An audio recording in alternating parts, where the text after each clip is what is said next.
আসসালামু আলাইকুম রহমতুল্লাহ। সম্মানিত প্রিয় বন্ধুগণ, যারা এই থাম্বনেল দিয়ে এবং বাংলাদেশ জামাত ইসলামকে কটূক্তি করে কথা বলে এবং রাজাকার বলে গান বানায়, আমার মনে হয় তাদের একটু জন্মগত সমস্যা আছে। জন্মের সমস্যা না থাকলে এই ধরনের কটূক্তি এবং এই ধরনের কথাবার্তা গান তারা কখনো করতো না। আরে ভাই, রাজাকার রাজাকার বলেন, কিসের রাজাকার? আমরা ৭১-এর সংবিধান মেনে নিয়েছি, কিন্তু এটা দরকার ছিল বলে আমাদের মনে হয় না। যদি এই ৭১-এর সংবিধান না হতো, তাহলে আমরা আজ একটা মুসলিম কান্ট্রি, একটা রাষ্ট্র পেতাম।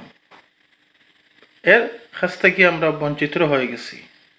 তবে আমরা ২৪-এর সংবিধান অবশ্যই মানি, কিন্তু এই বিএনপি ২৪-এর সংবিধান মানতে চায় না। আপনারা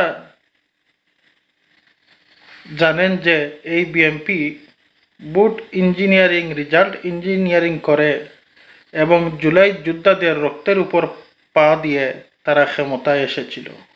কিন্তু দুঃখের বিষয়, আফসোসের বিষয়, তারা আজ ক্ষমতায় বসেই তারা বলে জুলাই কি আর ২৪-এর যোদ্ধা কি। তারা যখন এই জুলাই কি বলছে, তাহলে জনগণও তাদের সোজা রাস্তা দেখিয়ে দিবে ইনশাল্লাহ।